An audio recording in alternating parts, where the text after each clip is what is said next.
Good morning. Pastor Lou Kilgore here at the High Mountain Presbyterian Church in Franklin Lakes, New Jersey, and coming to you with a continuing program of reading the Psalms. I began this morning with a little bit of music and many quotes from different parts of the Psalms just because it inspires me. And I hope that this once-a-week program might inspire you, maybe anchor you more in your own awareness of faith and the call of faith and how to live our lives in this sometimes very painful and sometimes very confusing world. So, welcome to the reading today. Today we are continuing our way through the book, through the collection of Psalms, and today we have a really long one. We have a great one. It's 40 verses long, and it's an acrostic, which means that for every letter of the Hebrew alphabet, there's another verse, there's another lesson. It sounds a little bit like the Proverbs in that in each set of verse there is a kind of a lesson that goes with that letter. So for the letter L is this, and for the letter W it's this, and so it goes all the way through the alphabet. As some of the letters of the alphabet repeat. But that's how the psalm is organized. But it also has another organization in that it has a message at the heart of it. It has a very strong and important message, and one that I think sometimes we believe, sometimes we want to believe, and sometimes we wonder about. So let me just begin then by reading it. Psalm 37 is our psalm of the day, and there are 40 verses. Do not fret because of evil persons. Do not envy those who do wrong. For like grass they will wither quickly, and like green sprouts they will die away. Trust in the Lord and do good. Dwell in the land and find safe pasture. And take delight in the Lord, and He will give you your heart's desires. Commit your way to the Lord and trust in Him. Then He will do it. He will make your righteousness come forth as a light, and your justice like the midday sun. Be still before the Lord and wait patiently for Him. Do not fret because they make their way successful, because people carry out their schemes. Cease from anger and forget fury. Do not fret. It only brings grief. For evil persons will be cut off, but they that hope in the Lord shall inherit the land. But a little while, and the wicked will be no more. And I will watch his place carefully, but he won't be there. And the meek shall inherit the earth, and shall take delight in great peace. The wicked plot against the righteous, gnash their teeth upon them. The Lord laughs at them, for the Lord has seen that their time has come. Wicked persons drew the sword and bent their bow to bring down the weak and the poor, to slaughter honest wayfarers. Their sword will enter their own heart, and their bows will be broken. The little the righteous have is better than the abundant wealth of the wicked persons. For the arms of the wicked shall be broken, but the Lord is watching over the righteous. The Lord knows the days of the blameless, and their inheritance shall be forever. They shall not be ashamed in an evil time, and they shall be provided for in days of famine. But the wicked shall perish, the Lord's enemies too. They are consumed like the best of the pasture. They are consumed in smoke. The wicked borrow and do not repay, but the righteous are generous and they give. Surely those whom he blesses shall inherit the land, but those whom he curses shall be cut off. A man's steps are established by the Lord, and he takes pleasure in his way. If he fails, he won't fall flat on his face, for the Lord is holding his hand. I was young, and now I am old, but I have not seen the righteous forsaken, or his prosperity seeking food. Every day,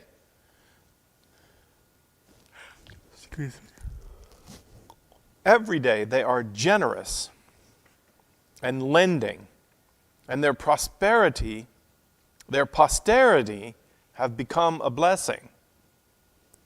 Turn from evil and do good, and dwell securely forever. For the Lord loves justice, and will not forsake his pious ones.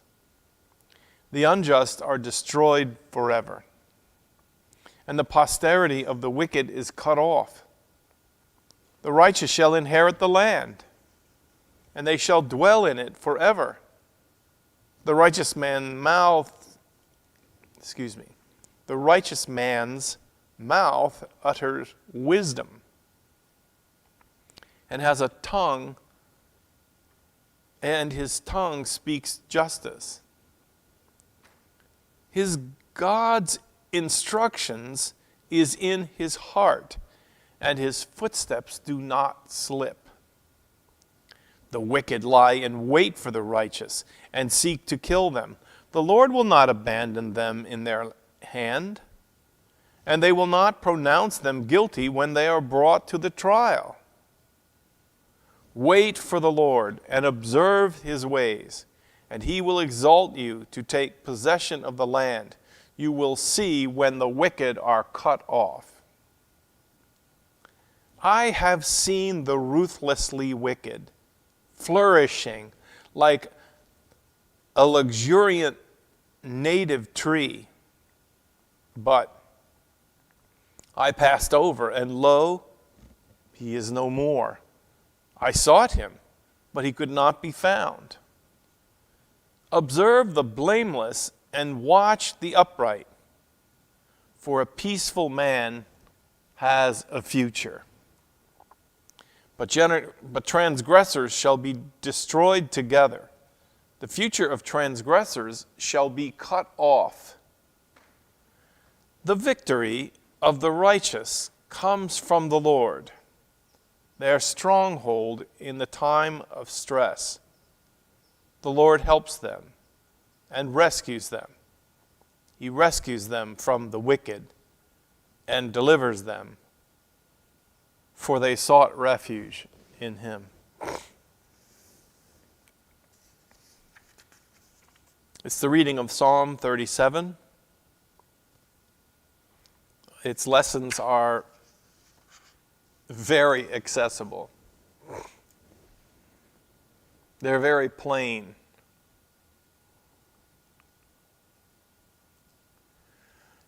In one way, these wisdom lessons function to, when we listen to them, they function to send us into ourselves and to do battle with what I think sometimes is a different kind of wisdom that we find in ourselves. A shorter term wisdom, a wisdom that says, if I cut corners here, or if I do this today, we look around to see who's watching, to see what could be done to maybe get rich faster or to avoid having to do my fair share. These voices, they operate in us, and they tell us that we should go ahead. We should seek to care for ourselves now and forget about this idea of doing the right thing. These words, they penetrate through those kinds of thoughts in us, both individually and collectively.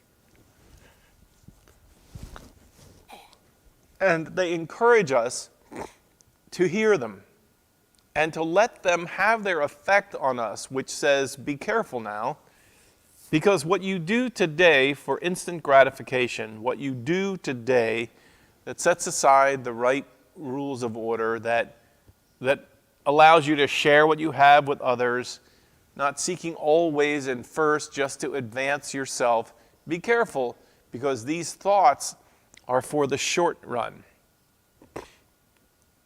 And God is in the long run. The way of God is the long run. It is the discipline in a long discipline in the same direction.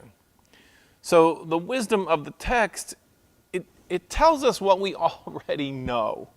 We do already know this. But we are bombarded daily with things that challenge the wisdom of these kinds of statements. Forego taking advantage of someone else. Give the money that you found to the person that owns it. Find the way to do the right thing. Find a poor person and share what you have with them. And forget about shortcuts and promises of riches that are quickly gained and of the new life that you could have, which is right within your reach. If you would only do this or this, whatever, is not really the right thing to do. But in our lives, we look around and we see unscrupulous people. We see people who do cut corners and who do cheat and who do lie and who do, they take more than their share. They find ways of tricking the poor and taking land and then turning it around and flipping it around so that they can be wealthy and they can have the big cars and the big houses. We see this, and we see how the wicked, this is an old word, but we see how those who don't really have care for what's right and wrong, how they prosper in the world. And they do. They prosper because they're not confined by the same restrictions that the rest of the world is confined by. And so at one point in another psalm, the psalmist cries out, Lord, why do the wicked prosper? Why is it possible for you to become very wealthy by exploiting someone, by taking advantage of someone? Why is that even possible? But it is possible, and it happens. It happens all the time. It occurs to me that the experience that I had when I went to seminary in the inner city of Philadelphia and shared my classroom with many urban pastors. And the awareness was that people who live in the urban blighted areas, among the urban poor in Philadelphia and in other cities all over the world, they're surrounded by, sometimes in cities, the wealthiest of the wealthy people. The limousines pull up, they see them, and they see the wealth that is accumulated by some people. Now, in the world of the wealthy people, the tradition is that I'm wealthy because I've worked hard and I've done my part and I've earned this and this has come to me because of my good practices of my life, my smarts, my studies. But among the urban poor, they look and they see the wealth and they believe that most of the wealth that is gained and garnered and gathered is actually ill-gotten gain. They don't believe that these people have become rich because they've lived the confines of a normal life. They believe they've had the positions and the powers to take advantage of people. To tear down an urban neighborhood where poor people are able to live and then build a high-rise condominium and welcome their rich friends to come and get rich in the process. Now, I think the truth is not completely on either side. There are certainly examples of people who are wealthy who take their wealth and they do like what it says in here. They share their wealth. They're not designed to bring down the poor and slaughter the honest person. They're not looking to take advantage of people knowing they're honest. Instead, they are like these people who wait on the Lord and who see their gain as a way of being able to give and to share, become great benefactors, not just 5%ers, but great benefactors to the betterment of people who are poor. So on the one hand, we still see, I understand, the wisdom of the psalm is claiming that you will not win with unscrupulous ways. You will not win. But unscrupulous people, unjust people win. They do. Well, they win. They don't win. They get rich. They become powerful. But what the psalmist is saying is, don't just look in the short run. Look in the long run. Because the psalmist believes the wisdom of God is that there is an arc of justice. Justice will prevail. It may not even prevail in your lifetime. And that's why the references are to the fact that the righteous will inherit the land. Because the righteous, the people who live by the benefactor lifestyle, by kindness and sharing, they or their children will be here. They will endure. They will be the ones to move into the land when the wealthy have abandoned and gone off their way, and they have gone against each other in their greed and in their attempts to sort of take more money again. They will fail. That is what the psalmist says. The rich will fail. The unjust will fail, not the rich. Those who have become rich by unrighteous means. They will fail. Don't be impressed by their flash in the pan, which is their life today. Hold on to your principles. That's the whole purpose of pointing this out, is be strong in your good ways. Continue to be kind and do not cut corners and do not shave off things even for yourself, even if you would never be caught. Because that way of life will ultimately run up against God and God's justice in the world. Look at this comparison. The wicked borrow money, and then they do not repay. But the righteous give money. When someone needs money, they don't loan it. They don't loan it at any interest rate. They give the money because they are generous. Surely those whom God blesses will inherit the land. And there's a promise that one of the things that you get out of this way of life, which may bring you some hardship, it may bring you some period of time of not maybe even having enough food, it may bring you some time where you live in the low, but that ultimately God, the phrase here is that God will establish your foot in the world, that you can depend upon God because God will see your righteous ways. God will honor your charity. God will honor your willingness to allow another to go in front of you. God will honor that and establish your life.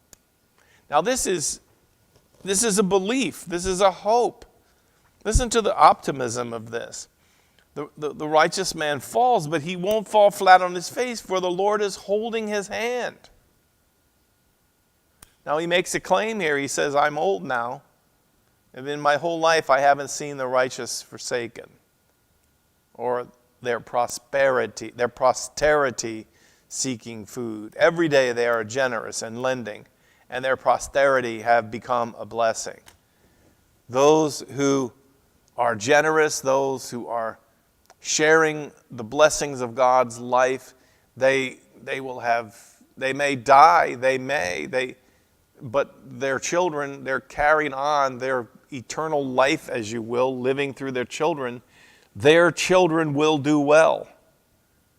But the children of the cheaters and the liars and the people who despoil the poor, who come after the poor and take what little they have, take their land from them and cut down their forests and dig up the natural resources under their land when they have no recourse of defense in the courts. Those people's children will die. They will not be able in the long run to live an unrighteous life in this world. Now, I'm not naive. I said this is a description of faith. This is a description of hope. You won't see this kind of thing come to pass in the short term. You won't. But the arc of justice, the arc of history bends towards justice. That's what this is. This is the long view. The long view. I don't know how long. I mean, especially because, look out into the world today. You have an empire which is growing in Russia. It's an empire that is built on all of these principles: corruption and despoiling the poor and keeping people ignorant of what's going on, and then moving into neighboring nations and nations that I don't know, but they're characterized in the world I come from as peace-loving people who just wanted to live their lives. And the bombs fell and the soldiers came and the people have died and they have held on to this. They stand in the fire and they go, we will not budge because you will not survive. Not in the long run. You hear this proclamation from the heart of these Ukrainian people. These are Christian people. These are people who read the Psalms. And I'm sure they're in the dungeons in the dark and hiding, and they're getting their candles out and they're reading this very psalm. The unjust will not prevail. We may die in the process. We may fall. We may trip. We may go down, but we will not ultimately be wiped out because God has promised that the righteous will inherit the land. Do you believe it? Are you willing to put it into practice in your life? Are you willing to trust? Because it takes trust to be able to do this. And it's not trust that's always rewarded immediately. I have seen the ruthlessly wicked flourishing like a luxuriant native tree. But later on, I passed over, and lo, they are no more. And I sought him, but I could not find him. I observed the blameless, and I watched the upright, for a peaceful man has a future. But transgressors shall be destroyed together. The future of transgressors shall be cut off. Now, this is different than what, we grew up a lot with the worry that if you didn't live your life in the faithful ways of God's blessings and giving blessings and being a blessing to the families of the earth, at the end of your life, that's when finally, you would go to hell. You'd finally receive the punishment of your life. This is a longer view. The psalmist sees a longer view than just the individual's life. And by the way, there's no afterlife punishment talked about here. It's either you and your prodigy and the people who come after you, either they live and they flourish or they're extinguished. They're gone. That's the worst punishment in the framework and the thought and the faith reality of this people. What's the worst that can happen to you? You're gone. You're erased from the face of the earth. And that, they say, is the future for people who build their life in unjust ways, who swindle and steal, and especially those who rob the poor, take from the poor. Those who have, then take from the have-nots. These are the things that boil the blood of God. But you won't see it in the short term, which is why it's so seductive. Because you may have your comfort, your big, beautiful, luxurious way of life for a period of time. But it will not endure. It will not. It might even endure for your lifetime, but it won't endure for the lifetime beyond you. But I have seen, the psalmist says, those who put their shoulder to the plow, live their life enduring in the faith, holding on to do the right thing. I have seen that their children grow up to become righteous people, generous people, and that then they flourish. I don't know. What do you see? The Lord helps them and rescues them. He rescues them from the wicked and delivers them, for they sought the Lord. They sought refuge in Him.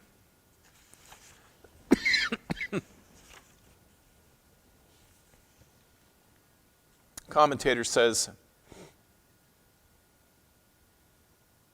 at verse 8 and 9, talk about the type of anger against which this warning is issued is almost certainly the anger against God. It arises from the experience of trouble in a world where the wicked are evidently trouble-free.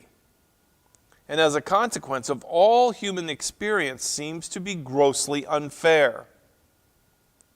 Again, patience is required, because such anger is futile, bringing only grief. And partly because the evil will eventually be cut off, and the faithful will eventually inherit the land. This is our faith, my friends. It's the practicality of it. When it is self-evident that wicked people seem to get along fine in the world.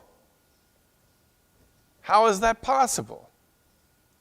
It is not enough, if education is to be profound, simply to answer the question, why, with because God says so. To indicate also why God might say so, He requires morality. Would be a considerable advance toward the educational goals of teaching morality and righteousness. Why? Because the right way is the right way. In the short run, the wicked only seem to prosper, whereas the righteous very often in the short run seem to suffer at their hands. But it is the longer run which counts. And in the long run, the only true satisfaction to be found is in righteousness, which is the hallmark of the one who lives in relationship with the living God. It is our God-given purpose in human life.